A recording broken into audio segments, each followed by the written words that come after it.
I've just sold this $5,000 painting, and now I need to package it up so I can send it off to its new home. And I'm going to show you exactly how I do it. Shipping paintings around the world can be quite a daunting experience, especially if you've got no idea what to do. And one of the biggest concerns is the artwork going to get there okay? So I'm going to try and do everything that I possibly can to try and make sure that this artwork is packaged safely and securely. And the first thing we're going to need is a big old pile of wood. You could use cardboard.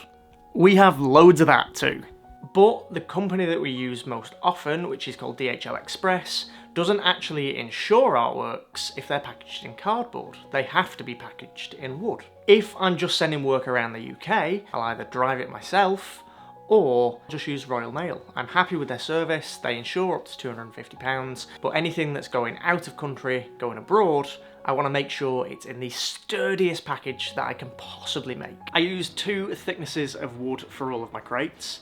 This is 6mm plywood, so it's not massively thick, but it's quite lightweight and sturdier than cardboard. And then this is 12mm OSB. And this is going to be for the sides of the box. It's thicker because it's sturdier, and also we need to screw into it. You could make the whole thing out of OSB, I've done that before, and that is fine, it's just a little bit heavier than the plywood. I like the thick OSB for the sides, but I like the plywood for the top. I measured the size of my picture earlier, including the frame, and I added 8 centimeters on to each of the sides. That's going to give me plenty of space inside of the box so that I can fit my painting and some packaging material. Thankfully, in my garage, I have the tools that I need to cut the boards. This is a track saw, and it comes with a track, and I can use this to cut the straight edges of the board. Now, if you don't have one of these, I'm pretty lucky because my local handyman store actually cuts this wood to size for me. They've got a massive table saw in their workshop, and they cut it for like £1 extra. So all of the wood, all of the sides cost me about £15 to have made and cut. Which, I mean, if you were paying for like a thick cardboard box for a painting of that size, it's probably actually going to end up being more expensive than that. And then this is the other tool that I would be using, which is a miter saw. And you actually could get away with using a hand saw for this next step, but I don't have one. So I'm going to use this instead. You could actually use the track saw for the whole thing, but I just couldn't be bothered setting it all up, so I'm going to use the miter saw because it's easier for me. Okay, now we are on to the fiddliest part of the process. It's not massively difficult, but it's a little bit fiddly, especially when you've got a floor like mine, which is slightly uneven. So I'm going to take one of the boards and which is hopefully going to just make this a little bit easier and a little bit flatter. We're going to take our wood, and these are obviously our lengths. At the moment, the long lengths are cut exactly to the length of the long sides, and the short lengths are cut exactly to the length of the short sides. But that would be a problem, so we're going to have to make some changes later on. If you want to sort of sidestep that process, the easiest thing to do is measure the full length of the board. So these big ones can stay the same. These shorter ones are going to need to be a little bit smaller, and I'll show you exactly why. And if I were to take this board and try and fit it in there, it doesn't actually fit because of those boards. So we're going to have to account for the width of these two when we make the short sides. So really what we should do is measure the full length of the short side and then deduct the width of the wood of our sides, so this distance here, and then we are going to chop that off this board. So we're actually going to end up chopping off, well, I mean, these are 12mm thick, so we're going to be chopping off 24mm from this board, and that should hopefully make it fit. That's the maths behind it, but I'm going to show you a little bit more of a rough and ready way that makes the process a lot faster. All I'm going to be using for this step is going to be a screwdriver and some 25mm screws. Really simple, really straightforward. You can, and it is probably better to pre-drill the holes before you put the screws in, but I'm going to try and do this quite quickly and hope for the best. So first thing I'm going to do is lay out my long sides. These are the first bits that we are going to want to screw in. So I'm going to try and get them stood back up like that. Magic. Then I'm going to pop these two just here for support. They're going to come out in a moment. I'm going to take my other big board, try and just lay it on top, just like that. Doesn't matter if one of them falls off. Then I'm just going to line up the edges. I'm going to start with this side. So line up my edges as best I can, make sure it's secure, and then just going to take a couple of screws. So for something this size, which is about, I think it's about 91 centimeters, I'm not sure what that is in inches, maybe like 33. I am going to put one in each corner and then 3 in the middle. So we'll have 5 screws. Just going to take the screws and then just pop them in, making sure that I'm actually going through the wood.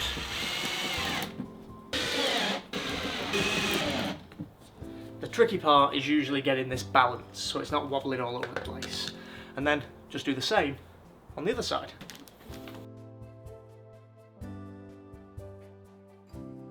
And there you have 2 sides safely screwed on. But now we need to get these ones attached. So if I'd have had these cut to the right size, I would be able to just slide them in and they would fit completely. But this, you can see, is resting on top. You could, if you wanted to, just screw them in there. But that has a problem because then they're not really offering any support to your plywood, and also there's a big gap. So we need to fix that. So you could obviously get them cut right the first time, but if you can't, there's an easy fix, really simple solution. I just pop it up against the wood where I think it's going to go, and then I will just take a pencil and just mark off a little line on there where it's going to be. As easy as that. Also, I do know the distance, so I do know I need to take off 24mm from this, so I could just measure it with a tape measure and chop it there. And that's what I'm going to do, just to make sure.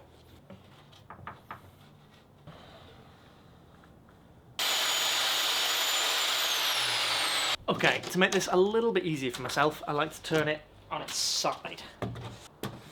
So I'll take my piece of wood, and I will just slot it, and I'm just going to take 2 of these screws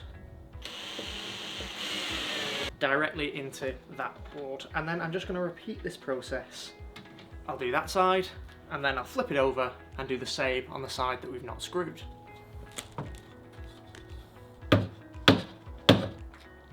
Need to chop a little bit more off that one.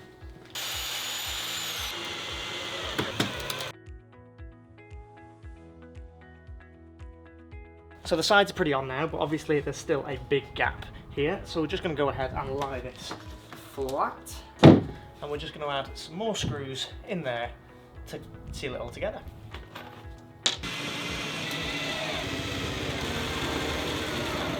So that's now done. We've got a crate and we've got the lid underneath. And all I need to do now to finish this off is just sand it down a little bit so that I don't give my courier splinters. And then we're going to take this inside and get up to packaging the picture. This is a giant roll of bubble wrap. Normally I would use recycled bubble wrap, the kind of things that we get in packaging things as much as possible, but we've had to buy this because sometimes we've got massive paintings to send out and we need massive rolls of bubble wrap to do that. This is Bella. Bella probably isn't going to mix with bubble wrap and painting on the floor, so I think I'm going to have to pop you in your crate, aren't we?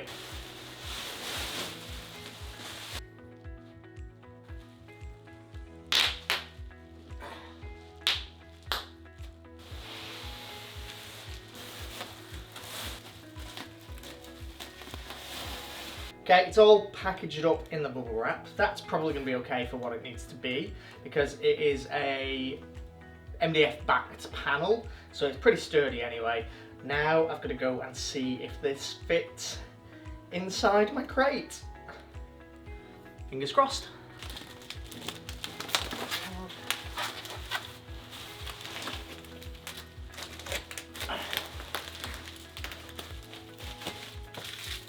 actually going to end up cutting some of this off because it's just a little bit too much in there, but I'll cut some of that off and I'll use it just to fill the sides.